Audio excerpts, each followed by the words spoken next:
friends, and welcome to my channel. Okay, so I was recently at the Houston Quilt Festival and I did do some shopping. I wanted to specifically talk about one of the quilt shop that I visited while I was at the Houston Quilt Festival. I'm sure you guys will all be able to relate when I share this with you. This is like so perfect. The name of this quilt shop is called My Fabric Addiction. If you are a quilter, you can completely relate to not addicted to fabric, but you love your fabric, right? Just like the ones that are behind me. They are located in Idaho, so they specialize in pre-cut quilt kit. I am not really familiar with pre-cut quilt kit, so I took a dabble only because I saw this at their booth. I purchased this right here. This is a pre-cut Tula vase embroidery pattern. They have everything already cut, the size that you need, all the fabric, extra pieces in case you mess up. It is all in here, and this is what it's going to look like. This is the flower vase embroidery quilt. It is pre-cut, ready to go. You don't have to do anything. I don't know when I'll be able to do it. Maybe you guys will be able to sew it with me. But while I was there, they were offering a buy one get one free. I got this right here. This is their exclusive pattern. I got this for free. So this is what it looks like. It's all cut and it's ready to go. I'm supposed to be sewing this all unstarched. So this is completely new to me. That's why I'm sharing it with you guys right now. I'm going to sew this so you can see, if you're a starcher like me, how it will work out. And I'm going to be completely transparent. I don't know. I feel like a little uncomfortable not starching, but you know what? I'm willing to take the chance because a lot of us are used to doing things one way, like starching. And there are people like Lori Holt, for example. She doesn't starch her fabric. It just came just like this, cut, ready to go. This is what I got right here. This is like a race to the finish to get it done within this year. So I just wanted to sew it real quick just to show you guys what it's going to look like. Now what I'm going to do is get this all taken out of this right here. I'm going to take my pattern out. So this is what your pattern looks like. I'm going to explain everything, how the pattern looks like. Everything is in color like this. The printed paper is rather really nice quality. Just being completely transparent. So what I'm going to do now is just kind of lay this out per the pattern, how they want you to lay it out. That's what I'm about to do right now. These are my fabric right here, all cut. And I'm going to place it in order of how the pattern is written. Again, this is what we're sewing today. Yes, so we are still going to squeeze this project in. I'm just going to put my fabric from A's through the way it's written. I'm just going to go through everything right now, and then I will label them the way they want us to label it. I went on ahead and laid them out like this. That way I will have a better understanding where everything goes in conjunction with the pattern right here. These are all the pieces of fabric that came in the kit. This is what our quilt is going to look like right here. This pattern is from My Fabric Addiction, and this is their exclusive pattern. When you get your kit, you take it out, all cut. You don't have to cut anything. You just put the letters on. Now, these are my alpha clippies from Fat Quarter Shop. I just kind of clip it to the fabric. What I try to do is keep all the backgrounds together. These right here, this solid black fabric, this is for the border and this is for the binding. Here's what I'm going to say with the binding. It's a solid black that matches with this. I'm going to switch this out for something contrast, like against the black. Is just too much. You do not have to do this because this kit comes 100% packed with everything you need for the quilt top and binding. This is the binding. I'm switching this out for more of a contrast that matches something like this. Maybe like a stripe of black and white of some sort. I'm not going to be using this. That is my personal preference. You do not have to do that. I want to put it there. I just want to explain that ahead of time so that way when you purchase the kit or the pattern, it'll give you an idea. I have everything here. It tells you that you will have extra. This is my very first time doing this. This is my first time using pre-cut. I have never done it before. And you guys are working through this journey with me. I will be completely transparent with how this comes out. As this is new for me, I wanted to share with you guys and let you guys know. There's nothing that I am going to do on this channel that I'm not going to be as fully transparent as possible. That being said, this is what we're going to sew. Our next step is just to sit at the sewing machine and just sew. And I'm going to tell you exactly how long it took me to make the entire quilt. So the first thing we are going to do when making this pattern is make our pumpkin stem, which is right here. So that's what we're going to do first. The first thing we are going to do is take our 8-piece and our P. So this is the pumpkin stem and this is our background. We're going to take this P right here, and then we're going to take our 8-piece. We're going to put it like this, and then we're going to put it like this. We're going to take this and this, just like this, and we're going to sew. This fabric are not starch. So my method of approaching this is going to be a little different. Okay, so now what I'm going to do is just sew. I'm going to just press to the dark. I'm finger pressing. I'm not using my iron. My fabric looks good right now. What I'm going to do is take my iron and just lay it on top. Just like that. This is what it's going to look like. It's pretty straight. For this one, we need to make 6 of the stems. Okay. I've already made them ahead of time. This is what the rest of them looks like pressed. The next step we're going to do is make our flying geese. We're going to take our L piece, and that's the larger square. We are going to make 4 at a time, and we're going to take what she's calling our star points. So we're going to take 4 here, and we're going to make 4 at a time. So what I'm going to do is take this and then put it like this. All right. And then we are going to draw a line. So I'm going to take this right here. I'm just going to draw the line at once, just like this. Down the middle. So once that's done, I'm going to pin it. I'm going to pin on 4 sides because I don't want this to move while I am sewing. All right, so what I'm going to do now is sew this. I'm going to sew 1/4 inch from here or 1/4 inch from here. And I'm going to come around and I'm going to sew. Once this is sewn, the next thing we're going to do is take our ruler, and then I'm just going to trim where my purple line is. Okay, that is that. We're going to press this back. I'm just going to press. I'm not moving my iron, I'm just pressing. Just like this. This is a no-waste flying geese. I can see why they wrote the pattern this way. So you're not having to pay for extra fabric. I'm just going to pin over here. I'm going to do both of them at the same time. And for this part, I'm not going to draw the line here because I have this same allowance guide right here that's going to help me. I'm going to sew from here. I'm going to put this line here and I'm going to sew.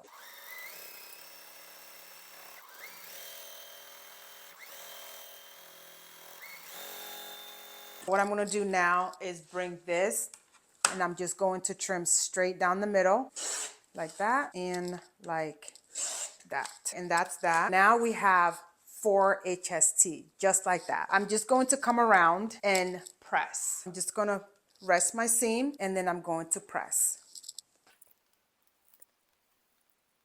All right. This is what we have right now. Okay, we are not done with this. So what we're going to do after you have your 4 at a time flying geese here, so what I'm going to do is just trim down. Now you don't have to use this ruler. You can use a different ruler. This ruler just kind of help make things a little easier. I'm just going to do this like that. And there is not a whole lot of waste left. So I'm just going to take this. It tells you exactly what to do. All right, so that's what we have. So this is one right here, and this is all done. So I'm just going to repeat the process on the rest of them, and I'll meet you here, okay? Okay, so now that is done. After you are done with this, you will need to make 6 sets that look just like this. Okay. Our next step is to make this ginormous life-size pumpkin. And we're going to take our piece Q, our background, we're going to sew onto each corner right here and kind of do what we call snowball. We're going to need to make 4. I'm just going to just snowball this right here. Now that this part is done, now I'm just going to cut with my scissors, a 1/4 inch per my eyeballs. After doing that, I'm just going to finger press back. Remember, these fabrics are not starched. I'm just going to take every precaution so when I do go press, I don't risk chances of it stretching on me. What I'm going to do now, I'm just going to press it just like so. The next step we are going to do is we're going to sew square in a square. So we're going to take another square and we're going to take our grunge fabric. We are going to sew onto the corner and make a square in a square. I'm just going to cut here. I'm just cutting roughly 1/4 inch away from my seam line. Okay, so that's that. I'm just gonna come here and I'm just going to press, and then I'm gonna move on to our next step. So I'm just gonna take my iron, I'm gonna press. Literally, when it says press, I'm pressing. I'm not swishing my iron or anything.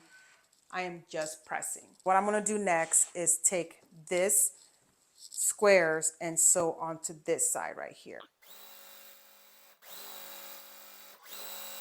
And so what I'm gonna do now is just come around here and just cut. I did sew this together because this is at least 2.5 inch square. I'm just going to come here and I'm just going to press open. I'm just going to tell you, this is a moment of truth. This is what my square in a square looks like with none of the fabric starched. And so this is what it looks like. It's flimsy in your hand. Yes, I know. It's not stiff or anything. It looks pretty square, okay? I think it looks good. So you're going to need to make 6 that looks just like this. So that's done. Our next step is to sew our churn dash. We're going to take this rectangle piece and then this rectangle background that came in your kit. And we are just going to sew a set. And I'm just going to go ahead and chain piece through this set so you can kind of get an idea of what we are doing. I think all together it's 5 steps to making the parts of the quilt before we have to assemble. So I'm just going to cut my threads. I'm going to press to the dark in this case. I'm trying to go in detail without giving away the pattern on how to construct your quilt. And that's why I'm making one block at a time, because if I sit here and make all the blocks in one video, you're going to get confused because you need to make a set of the HST, a set of the pumpkin, a set of the stem, and a set of the square in the square, and a whole lot of this set right here. And if you choose to buy the pattern and use your own stash, you can also do that as well. So this is done. I have 4 here to make one set of churn dash. What we are doing next is making our HST. So I'm just going to make a set to make a whole churn dash. And that is going to be our F. And we're going to take our piece, that's K. If you're a beginner, this is what you're supposed to do. You make a line down the middle, but if you have to make a line like 80 times like this, you're going to get rather discouraged. This is by Cluck Cluck Sew. This little sticker right here is by Cluck Cluck Sew. And just use it as a guide to help you with your 1/4 inch and to also help you sew HST when you need to. What I'm going to do is take this, sew 1/4 inch from here and a 1/4 inch from here.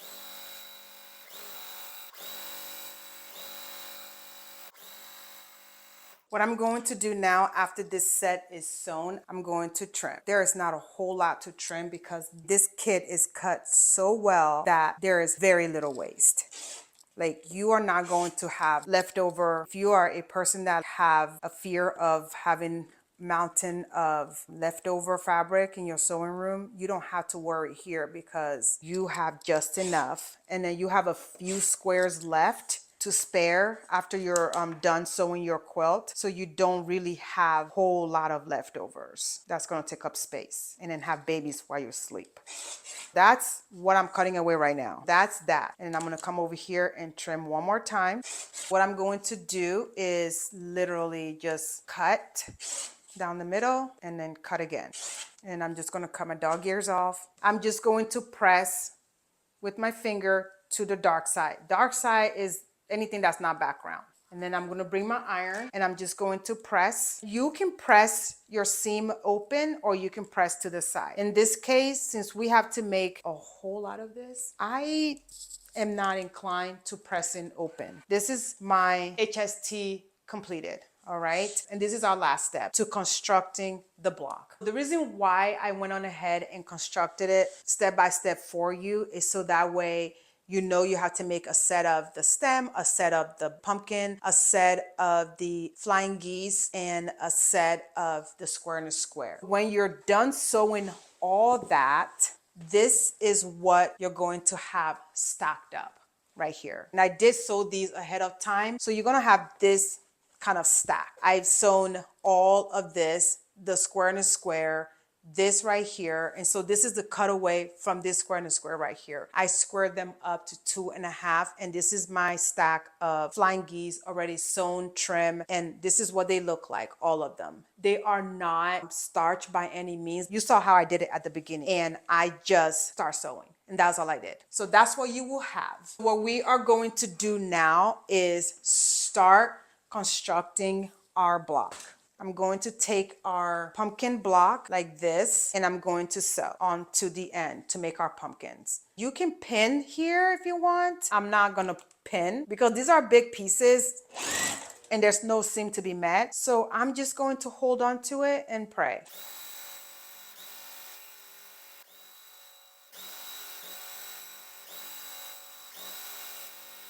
Now I have all of my 6 pumpkin here. What we are going to do next, so we're going to take all of our square in a square and we are going to sew the star block. We're going to take our background. We're going to put it like this, and like this. For this step, we need to make 6. That's what I'm going to do. I'm just going to go ahead and sit here and make all 6. For your churn dash, you're going to take this sets of black and white pieces that we sewn, and then our HST. You have 3 different varieties. You have this variety, and this variety. These are all the ones that I have sewn ahead of time. You're going to make 20 set of churn dashes. That's going to look like this. What I'm going to do now is sit here and piece all of this, and then I will come back and show you when everything is nice and constructed. These are all the blocks sewn. What I'm going to do now is assemble it and put it together. There are no vertical sashing to this quilt, but you will have horizontal sashing, which are the pieces you're looking at here. These are going to be my horizontal sashing. So with that said, I'm going to go ahead and lay it out where it's pleasing to the eye, and then I'm going to start sewing all of it, and then I will show you once I'm all done, and I'll also show you all my backing and what I'm substituting for the binding as well.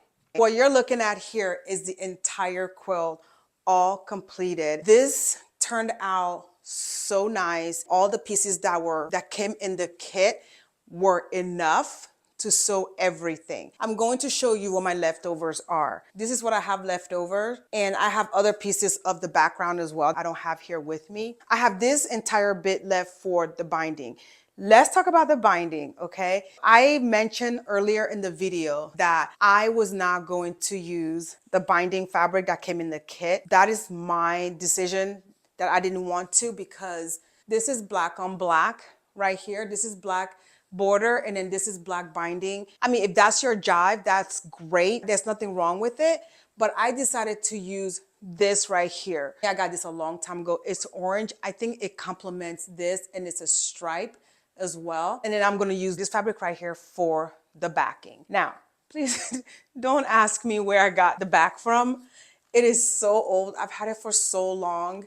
I think it's Micro Miller brand, but I honestly don't remember when I got it. It's been a long time, so I'm sorry. So this right here, I'm going to use for the binding. So the reason why I put it together like this is because I wanted to make sure that they all match. This right here matches with this, and it complements the quilt top. All the fabric, none of it were starched. They came pre-cut. All I have to do was put it on my table, put my Afro Beady or Afro Clippy or label, whatever kind of label you use. I put it on. Mine was Afro Clippies. I just clip it together and I just sewed. From what I can see on the website at myfabricaddiction.com, they sold out of this exact kit, but they have a pink one available. Or if you also want to sew this quilt, they also sell a downloadable pattern on their website. You can buy it and make it for the 2026 year. I think this is a very, lovely quilt. There are big pieces to be put together like this right here. It's a big piece of fabric. All the pieces came together rather beautifully. So what do I think about pre-cut? Not starch fabric. I know you guys want to know. I enjoy sewing it. This is my first time really not starching any of my fabric. And I mean, if you can look right now, all of the points came out on point. There's no waving. My tip, if you're going to make this quilt using the kit, my tip is when you are pressing, you are literally pressing. You are not ironing. You're pressing, and then you're just using your heat setting that's not super hot. When I finished the entire quilt top, I pressed the way I wanted to press. Okay, it may not be how you press, but I pressed it very well. Another thing I did was I starched it at the end to give it that flawless kind of look and that flatter kind of look. Well, I want to say it looks flawless because it does with no starch. So that's why it looks really flat right now. So that way it lays flatter. But that was upon the completion of the entire quilt. So that's the end of this quilt. I really wanted to get this in before the end of the year. I know it's Christmas season. If you want to make this during the holiday, or you want to make this next year, you can go to myfabricaddiction.com and download the downloadable pattern on their website, and you will have it right away. I wanted to get it out before the end of 2025, and here we are. We are still in 2025. It was a race to the finish, and I got it done. So I hope you've enjoyed this video. Thank you so much for visiting with me in my sewing room today. Please don't forget to subscribe down below, and I would love to see you in my next video. I hope you have a great day. Bye. I am wearing this shirt in support of the Indiana football because I graduated from IU.